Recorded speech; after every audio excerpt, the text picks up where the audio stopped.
Welcome to the Ranch and Table Podcast, where we discuss all things related to our Texas ranch and our Ranch to Table restaurant located in downtown Rockwall. I'm your host, Lee Wells.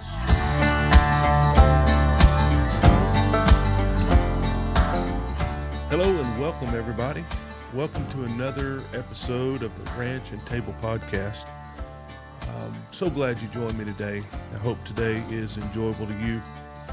Let me start out by saying that I mentioned this last week, but I know people skip around and sometimes people miss episodes, so I want to introduce this concept one more time, and then next week I'll just roll on and we won't mention it anymore. But I wanted to tell you that we've made some changes and trying to always improve to make this podcast the very best that it can. If anybody, if you know me, you know that I really strive to do things the best that I can, or I really don't want to do something halfway. I can't. Maybe it's a genetic flaw of some sort, but if I try to do something halfway, it keeps me up at night. It just doesn't work very well for me. So if I'm going to do something, I want it to be the very best that I can do. And so a few changes that we've made, you've noticed perhaps the different cameras, the upgraded cameras and lighting, the various changes we've made to some of those settings. And we're still tweaking some of that, still making some adjustments from week to week as we need to. But then I've also hired a professional editor to take care of the post-production. So we shoot the podcast, and then the files go to that firm, and then they do the work to it and then publish it up. So there's a lot of steps involved in a professional podcast, and so I've hired a professional to do it and to take care of it. And the very first episode they did was last week, episode 19, and I saw an amazing difference, and I hope you did too. So I'm really excited about that change. And then that leads me to the next statement, which is all of that costs money. And so this podcast is not a money-making venture for me. It's what people call a passion project. So I spend this time and prep and prepare and bring in guests and do all of this because I want to do it, and I want to present this to you, and I want you to enjoy it and learn and have something of value on your end. And so that's why I do what I do. It's not to make money necessarily. That's not the aim. That's not the goal. But it does cost a lot of money, and so because of that, I have brought on some sponsors, a couple of sponsors, to help defray the cost. And to be honest, it's not even all of the cost. I'm still out of pocket every week, but that's okay. I don't mind doing it. It's an investment in you. It's an investment in business and culture and all those things. So I sure enjoy doing what I'm doing. But I need to, now that I've taken on some extra costs, I need to have some help with that. And so today's the second time we've done this. I did it last week, and then this week we'll do it again. And from now on, I'm going to mention the sponsors that have been so kind to sponsor the show and various parts of the show. So that's just part of what we're doing. Now, I want to tell you that I'd like for you to do something for me. As a listener, I want you to please do this. Would you go to YouTube, look up the Ranch and Table podcast, and subscribe? Now, you may not watch it on YouTube all the time, and that's okay. But if there was something technical that came up, like this week, in the release of episode 19, we had some technical issues, and we were able to upload straight to YouTube, and we were able to get the episode live on time. And some of the MP3, some of the audio onlys were pretty simple as well. I'm going to have to make a decision in the next couple of weeks as to the hosting platform that I use, whether or not it can handle the level of quality that we're putting towards it or not, the file sizes, the encoding, all the technical stuff that you don't really care about at all. But we had a really hard time getting episode 19 live. We're 2 days late on that, to be honest about it. But what I'd like for you to do, if you would, even if you don't plan on using it, go to YouTube, sign into your account, and then just go subscribe to our channel. That way, if again something happens, we can just point you straight to the YouTube channel, get it going on time. It's video and audio. You don't have to watch. You can, just like anything else, set it off to the side and let it play. But if you could do that for us, that would let me sleep better at night, to be able to know that I have a place that we can go around the podcast host company and get it up there to you live on time. It's very important to me, and the company knows this. It's not their fault who published this last week. It's not the firm's fault at all. We were actually working together hour by hour, minute by minute, working to get things resolved, and so we got it done. It's not their fault. It would have happened to me if I didn't have them. So I need a more reliable podcasting hosting platform, and so we're going to work on that. There are risks involved with that. I could lose subscribers. I could lose listening downloads and listens. There's some risk involved. So just go out to YouTube if you would, and just click subscribe so that we know we can get to you if we need to send out something. So I appreciate you doing that. Thank you for doing it. And I expect those to be hundreds of subscriptions this week. Just whatever it is, it is. And here's the other thing I wanted to say about our sponsorships. I could have turned on monetization of the channel, and I could move over to a different podcasting platform, and we have enough listens now, we have enough downloads. I could have just turned on random ads and made money that way, but I really didn't want to do that to you. I hate it. I mean, I don't like it at all when I'm watching something, and Facebook Reels are getting this way. YouTube is this way. Unless you subscribe and pay them, there's going to be just random ads at random times that just pop up. And the look, the feel, the volume levels a lot of times are not what the other thing that you're watching, they don't match. And so it's really irritating. And so I didn't want to do that to you as a listener. I would rather just take a moment and mention something cool about our sponsors, something personal, something that I can relate to, you can relate to, and do it myself and pick and choose when that happens rather than just a random spot in the time code. It just blares this random ad at you. So I hope that's okay. I'm doing it with you in mind. I'm trying to make this as simple as possible and as seamless as possible. So I said all that. I won't say that again. I don't plan on saying that anymore. Hopefully people have caught the thing that we're doing, the changes that we're doing, and in those 2 times that I've mentioned it. So now I'd like to just talk to you for a minute about my sponsor this week, and that's our friends at Sterling Tea. And did you know that Rockwall has its own 9,000 square foot tea blending and shipping facility right there on the industrial in Rockwall?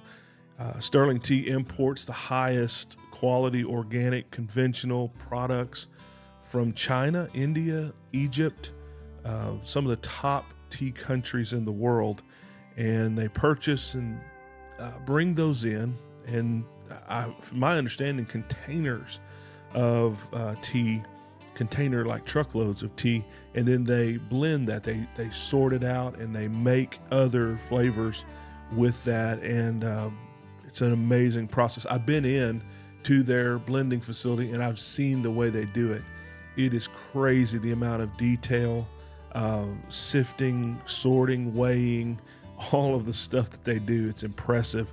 And so if you'd like to have some of the best tea in the world, you can get it right there in Rockwall. They'll ship it to you. Their website is sterlingtea.com, and they have over 200 tea blends, and they service hundreds of businesses throughout the U.S., but they have 200 tea blends right there you can get a hold of. And just for you, just for our listeners, they have developed a discount code. And so you can get 20% off your order by using Wells 20. So WELLS 20. And when you go to sterlingt.com, plug that discount code in, get 20% off. And it also lets them know that you heard about them from us. And so from me, I'd love for them to just be inundated with all kinds of tea orders because of the listeners of our podcast here. So that's the housekeeping stuff for the day. And I really do appreciate Brenda Sterling Tea for supporting me and supporting this podcast project. So I'm really excited about our partnerships.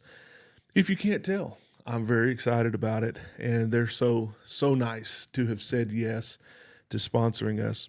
Today I want to talk to you. I don't have a guest in the studio. This is the odd week or the even week, however you're looking at it. And this week we're talking just you and me. We're going to talk about business. And I want to talk to you about a concept that's kind of foreign. It may be the first time you've ever thought about it. Maybe the first time you've ever taken a moment and heard something as crazy as what I'm about to say. But there is no such thing as competition.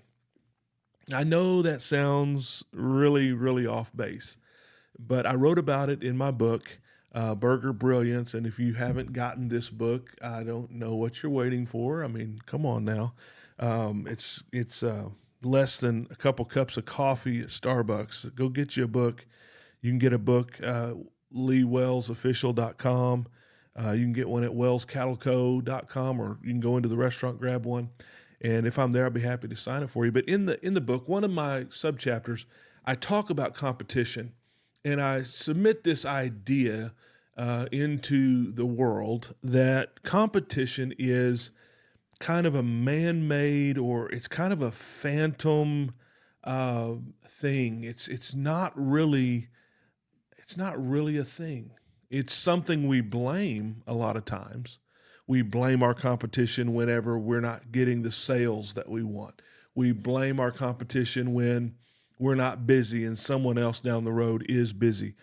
There's a lot of times that we say, that competition that's out there is getting us. We're getting beat up by the competition.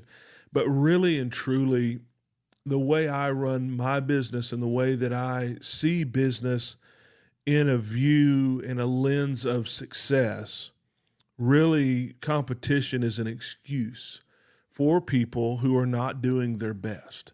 And I know that may sound harsh and that may sound real direct and like a punch in the face. I don't mean it ugly. I don't mean it to be degrading to somebody. I'm just stating what is obvious to me, which is if I'm worried about what people are doing down the road from me, then I'm not looking very closely at myself. If I'm consumed with what someone else is doing up the street, and man, look at look at my competition. Look at how much they're doing. Look at how many cars they have. Lying out the door. I need to be taking that energy as a business owner. I need to take that energy. I need to take that effort. I need to take that critical thinking and turn it to myself. And I know this may come off wrong, and I don't mean for it to, but if I spent more time thinking about what I'm doing rather than looking down the road at what someone else is doing, it may open my eyes to something that is absolutely true, which is if somebody is choosing them over me, I need to figure out why. I need to figure out what I'm doing wrong, what I'm not doing, what I'm doing maybe halfway that's not really settling well with my customer base. I need to be looking at what I'm doing or what I'm doing wrong if people aren't pulling into my parking lot. It does me no good to look down the road and wonder about them. What I should be doing is wondering about what I need to be doing. And if we could take that, we could take that energy and we could take that focus and we could take that maybe frustration and we could say, what do I need to be doing? I believe it would give us that insight that we need to do, or at least challenge us to try something different, to go in looking for something to change and to improve rather than being upset with what someone else is doing. Yeah, I don't know about you, but it's not personal whenever I decide to go out to eat. When we got the family in the car and we're going to go get in the truck and we're going to go to town, we're going to eat. It's not personal if we're deciding between fajitas or tacos or wings or pizza. It's not. Oh, I hate that guy over there. I'm not going to eat at his place. And man, I don't really like. I don't like that. It's not a personal decision. It's a choice in food selection. It's a choice in what kind of style of dining I want to go to. It's a decision matrix that has a lot of factors in it where we're going to decide to pull into and eat. But it usually has nothing to do with the guy that's owning the place or those kinds of things. It's really not like that when somebody's trying to decide on whether they're going to eat tacos or whether they're going to eat wings or whether they're going to eat a hamburger. It really comes down to what everyone agrees to to eat. And so why would a business owner make it personal? If it's not personal in the car, in the decision making, then why would we make it personal when we're looking down the road at someone else? I really don't think it is. Here's how I choose to see what people would call my competition. I don't think I have any competition because nobody does what I do, not the way I do it. There's a lot of hamburgers that are sold in downtown Rockwall, and good hamburgers that are sold in downtown Rockwall.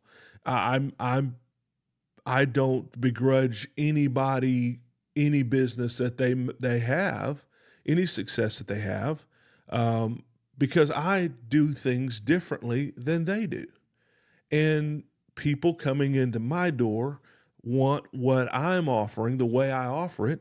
They walk into someone else's door the way they offer what they're offering. And so it really isn't personal between ownership. It's not personal whenever you're in the car. It's just what you decide the matrix looks like for you.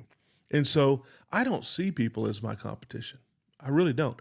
I see them as those are my friends offering their product as an option to this community.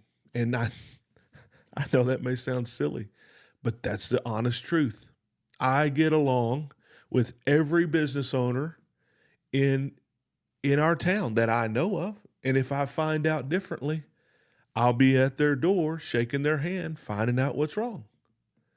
That's the honest truth. I posted a little snippet of this book when I first wrote this chapter, and somebody made a comment. A business owner made a comment and said, something about that's not my experience with Lee or something.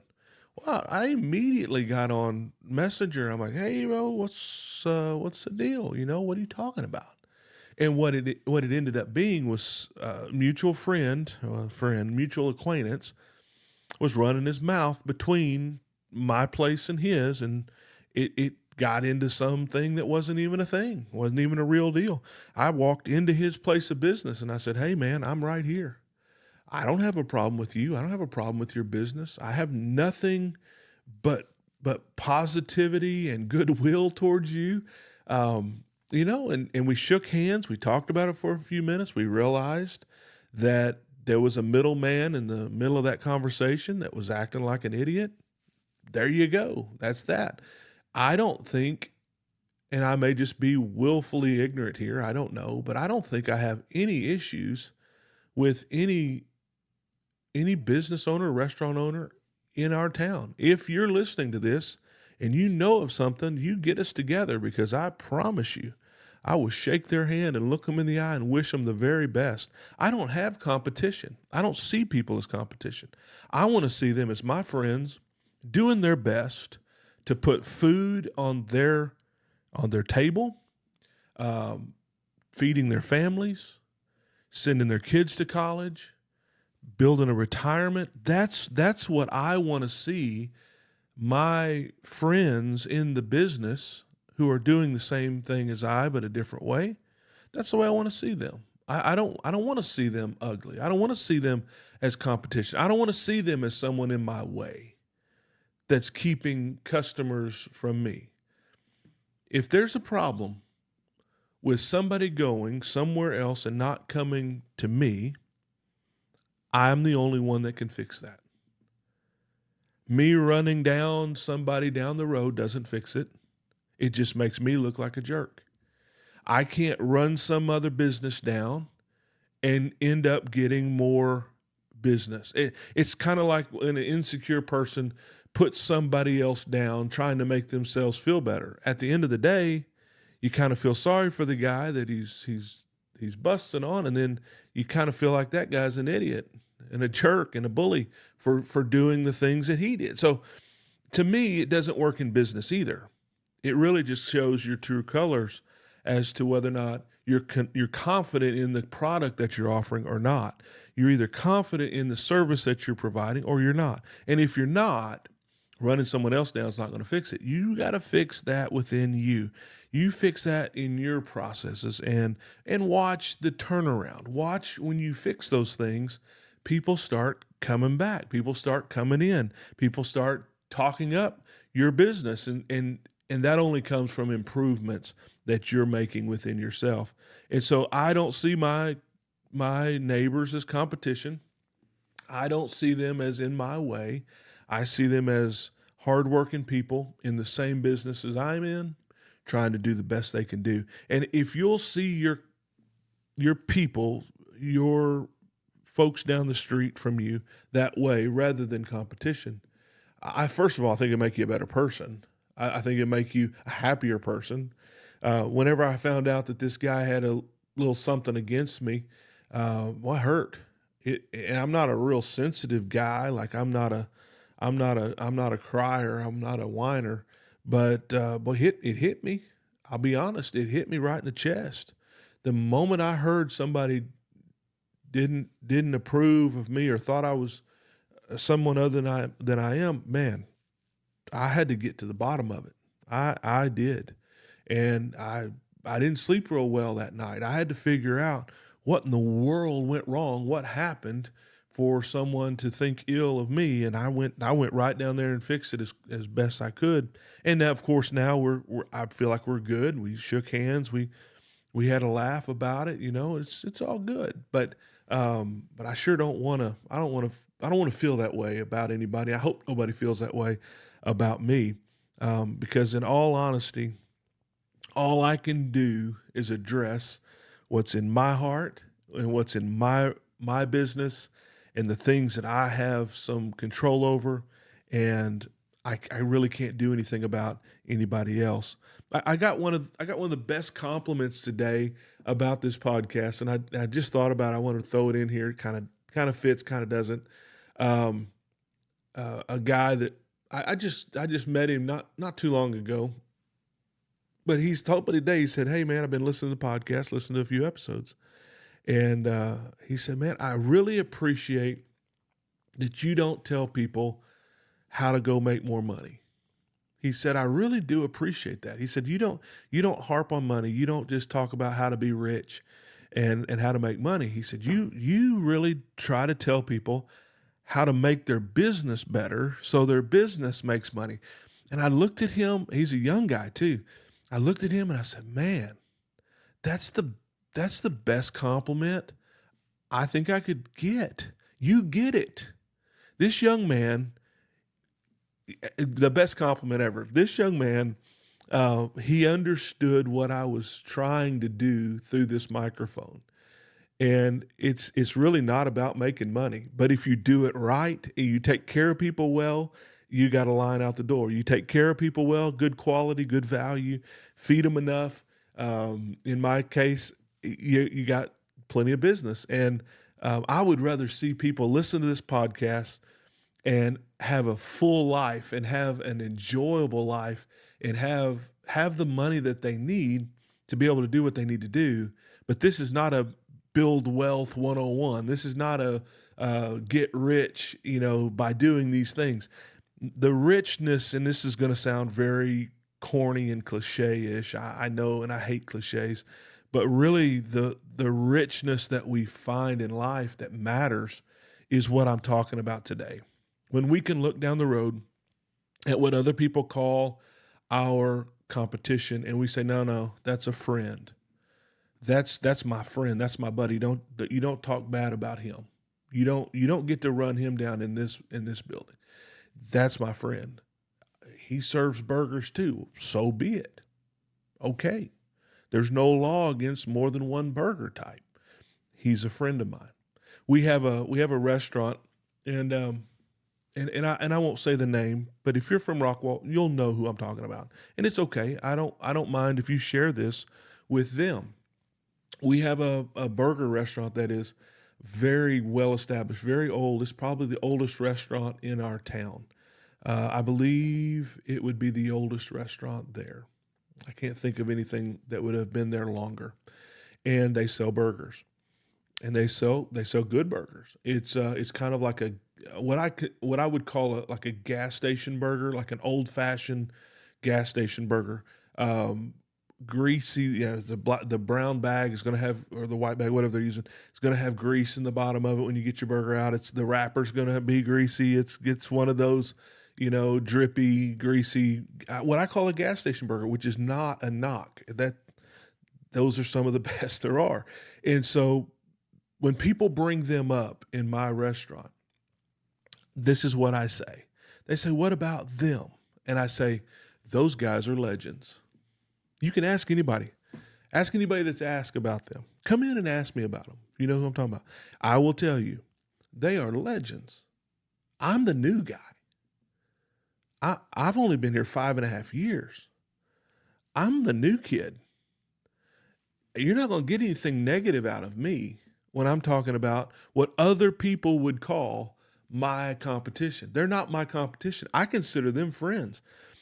They come in and eat. I follow them on Facebook. I don't see them all the time on Facebook. When I do, I'm liking their stuff. They were on vacation not too long ago. Well, it was last year, and I was liking their photos. I'm happy for them that they got away, got a vacation, had a good time. I really don't have any reason to be upset with those guys. They can act however they want, do what they want to do. I hope they like me. A lot of their family members, a lot of them come in and eat with us. It's all good. They're not competition. They're legends. Those guys have been doing this longer than I've been alive. It's awesome. I want us to both be in business at the same time. There's plenty of people. There's something like 1 million people or 500,000 people within 15 or 20 miles of us. I mean, there's no shortage of people. Try to drive through Rockwall.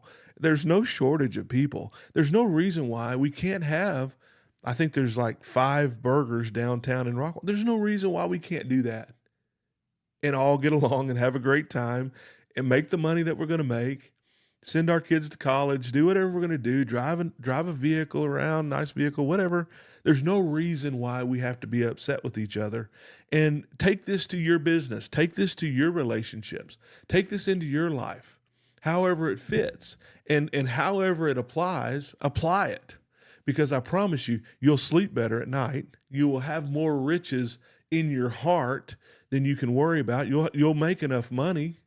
There's no reason to be tied up into ugliness with people just because they're in the same business or similar business as you. Here's how you need to look at it. I don't have any competition. I just have friends. I just have friends in the business. They're not my competition. And if someone's going there and not here, maybe I need to step up. Maybe I need to fix some processes. Maybe I need to be more consistent. And I want to see other people succeed. Let me wrap this time together, this episode up like this. I am a firm believer, and I'm going to just talk about restaurants for a second because that's what I do. I'm a firm believer that if all the restaurants in downtown Rockwall, and I'll just use us for example, and I'll use our area of Rockwall. There's other places. There's the harbor. There's crosstown. There's you get over into other towns. There's Fate and Heath, and there's other places. But I'm just saying, take downtown Rockwall for instance. I believe we all do better the better we all do. Let me explain that. If I was the only one doing any good in downtown Rockwall, and say every other restaurant was just mediocre to bad. Now, no, they're not. They're not. So don't misunderstand me as you're driving in your car and you got road noise going on. We have a lot of great restaurants. We have some of the best restaurants downtown Rockwall. And I think I talked about this last week. I think that's where the term hidden gem really needs to come in. Downtown Rockwall restaurants, they're all very, very good and doing a great job. So please understand what I'm saying. If, though, say I was the only one doing any good and everybody else was mediocre to almost to close, that wouldn't be good for me.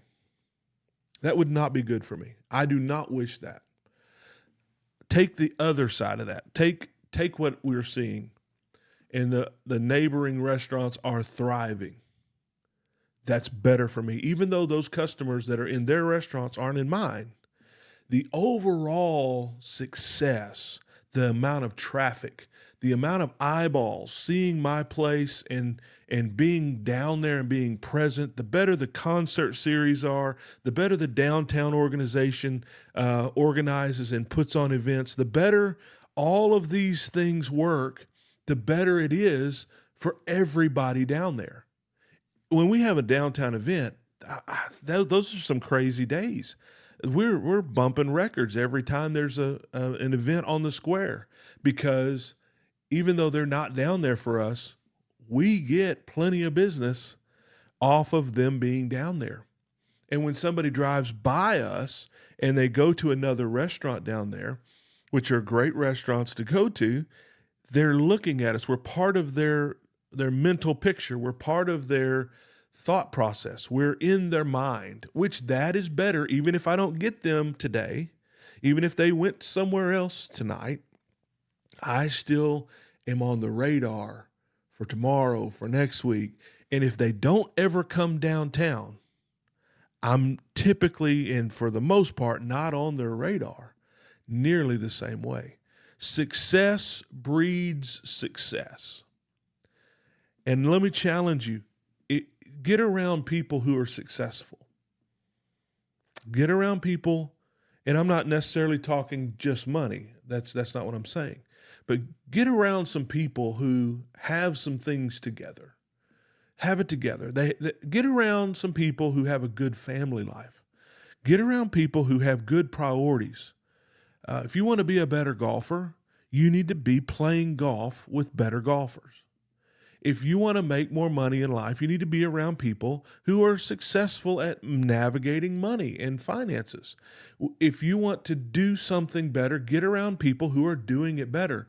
When you look at your life and you say, let me evaluate where I'm at and what I'm doing and what's important, then get around people who are doing those things well. And you will inherently pick up ideas, and conversations will happen that will bring you to an understanding of what you can do better, what you can do differently. If you've got a problem perhaps with seeing everybody that's in the same line of business as competition, come sit down and have a dinner with me. Come talk to me. Let me help you understand that that's not where it's at. When we get along, we help each other.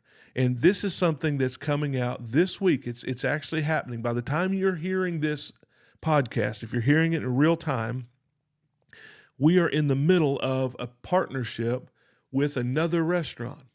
And so if all goes well, now I'm pre-recording this. I'm a few days ahead of this launch because I need to get this to the post-production guys, and it needs to get into production and be uploaded and all that. But listen, this week, if all goes well, we're going to be featured on Sammy Pizzaghetti Pizza. Our beef is going to be a highlight on their pizza. And they came to the restaurant and filmed for a Mystery Monday pizza thing. And they're going to put onto their platforms Wells Cattle Company picking around on me, sitting there with blindfold on, trying to eat and figure out what in the world Sammy put on this mystery pizza. I had no idea. I actually got 4 things right, but I had no clue going into it. They produced that. They brought in the cameras. They brought the pizzas. They fed our whole staff. I want you to hear what I'm saying. Getting along with people is better than seeing them somehow as a contrived idea called competition. It's just not right. If you look at my book, if you look at the front covers of my book or the back cover of my book, you're going to find the majority of the people who got behind me on this book and read this book ahead of time and said amazing things about it. The majority of the people are in the restaurant business. My closest neighbor, Zanata, Kevin, had some of the most kind things to say about this book. Not just what is written on the cover, but when we talked about the book, we talked for a while about the different points that were made and the different conversations that are had in this book. And this is a man who is culinary based. This is a man who has been in big positions in hotel chef in downtown Dallas. I mean, this man has done all kinds of stuff. He's got probably the number one grossing restaurant in Rockwall. If not, I hope he is. And you look at the names in that book of people who supported me writing that book and what was in that book, and the majority of those people are going to be other restaurant owners in our area. I'm practicing what I'm preaching, but I'm telling you, this is the life. This is the life you want to live. This is how you want to live it. Because if you're seeing other people's competition, you're missing. You are missing it. I'll close. Okay, now I'm closing. I'm trying to wrap this up, but I'm kind of on a soapbox a little bit too, because this is very important to me. I purposely go try to eat at restaurants. I used to do it more. I've gotten so busy and I'm not downtown as much as I used to be. So I know someone's going to say, no, you don't, but I promise you, I try to go eat at local restaurants.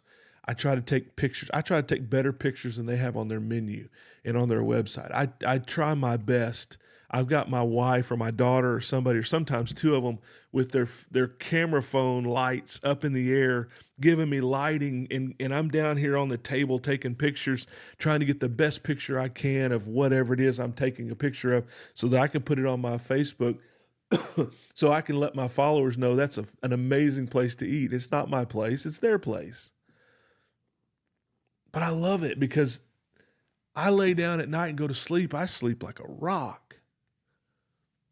I don't have any animosity in my heart. I don't have any problems with people. If I do, you got to let me know, because I sure don't think I do. But one of the most amazing things that happens when you do that, people say you're sending your business to them. You're sending your business to your competition. What are you doing, man? You don't know how to run a restaurant? I don't. Let me just level with you. I don't know if we can get much busier than we are. I don't know if we can handle it. I don't want Guy Fieri to come with drive-ins, diners. I won't let him come, because I don't know if we can be any busier than we are. And it has the opposite effect of what you think it does. People see that and they're like, man, how can he do that? Well, because they're not my competition. I'm not worried about it. My hands are open. Whatever is going to come my way is coming my way. Whatever I don't need to have, I'm not worried about it. I told you I'm on a soapbox, but I am closing with this. I'm trying to get here, trying to get to the end of this. In the book, I talk about Stu, and Stu is the man who talked me into changing out my tea when we first got going. You have to read the book to hear the whole story. I won't go into it all here. But the amazing thing is, 5+ years ago, I switched to Sterling tea. Fast forward to present day, 2 weeks ago, I sent out 4 requests. 1, 2, 3, 4. 4 requests. And I said, hey, I got 2 spots. And out of the 4 people I asked, I got the 2 I needed. They said, let's go. Immediately, let's go. We're in. Brenda with Sterling T, Stu's wife, is a sponsor of this show because I wasn't afraid of letting my friend provide our tea. The other one, of course, is It's Fake Creamery, who jumped on the idea, and they said, we're in right now. I didn't have to send any more emails. I didn't have to talk to anybody else on the phone because out of the 4 people I asked, I had the 2 I needed, and I told them first come, first serve. Bam, bam, there's the 2. But they were both amazingly with partnerships where some people would say, oh, how can you have their ice cream when you sell desserts? Well, it's easy. They make us better. How can you have their tea whenever, because they make us better? I mentioned it last week. We've won best awards, best tea, having Sterling tea. It's amazing. We're nominated for best desserts and best ice cream because we've got the best desserts and the best ice cream partnered with It's Fake Creamery. You gotta see it this way, guys. You just gotta hear me today. Those folks aren't your competition. Your competition's looking at you in the mirror. Your competition's you. Are you doing better than you did yesterday? Are you doing better than you were a year ago? Are you waking up in the morning and doing a better job at doing your job than you were before? That's the only competition that matters. You're your only competition you can fix anyway. And so I hope today that this makes us better business owners. It makes us better people. It makes us a better and even a more profitable enterprise. And so whenever you think about this over the next day or two, perhaps something jumps up in your heart and you're like, oh, that's my competition. Catch yourself on that. If you ever had something going on with somebody down the road, a feud going on down the road, step into their place of business and shake their hand. I bet you that would solve 99% of our problems if we would just hit it directly and figure out what the problem was, what was said, and move on. It worked for me, and I believe it'll work for you as well. In my opinion, there's no such thing as competition. I'd like to thank our show sponsor today, Sterling Tea, sterlingtea.com. You can use that WELLS20, WELLS 20, as a 20% discount code. And then, of course, It's Fake Creamery is also one of our show sponsors. And we're always so thankful for such good quality and ice cream done right. I hope you have a wonderful week. Talk to you next time. Thank you so much. Goodbye.